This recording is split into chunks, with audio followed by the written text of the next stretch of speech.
সাভারে অষ্টাদশ জাতীয় যুব সম্মেলন 2025 অনুষ্ঠিত।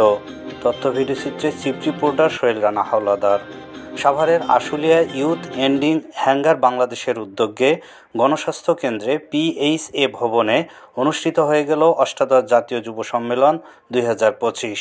শনিবার 25শে জানুয়ারি দুপুরে এ সম্মেলনের প্রধান অতিথি হিসেবে উপস্থিত ছিলেন মহিলা ও শিশু বিষয়ক মন্ত্রণালয়ের উপদেষ্টা শারমিন এস মুর্শিদ। এ সময় অন্যান্য অতিথিদের মধ্যে উপস্থিত ছিলেন সুশাসনের জন্য নাগরিকের সুজন এর সম্পাদক ও নির্বাচন ব্যবস্থা সংস্কার কমিশনের প্রধান ডক্টর বদিউল আলম মজুমদার, দি হাঙ্গার প্রজেক্ট বাংলাদেশের ইন্টেরিম কান্ট্রি ডিরেক্টর প্রশান্ত ত্রিপুরা সহ আরও অনেকেই। প্রধান অতিথির বক্তব্যে উপদেষ্টা শারমিন মুর্শিদ এ সময় রিপোর্টার বাংলা টিভিকে বলেন, বিগত বছরগুলোতে আমরা দেখেছি দেশে ধীরে ধীরে গণতন্ত্র মরে গেল, বহুদলীয় রাজনীতি মরে যেতে বসল, কথা বলার অধিকার আমরা হারাতে শুরু করলাম, নির্বাচন আস্তে আস্তে ধ্বংস হতে শুরু করলো এবং পুরো শাসন ব্যবস্থা ভেঙে টুকরো টুকরো হয়ে গেল। ভয় ত্রাসের রাজত্ব শুরু হয়েছিল। এখানে গণতন্ত্র বলে কিছু ছিল না।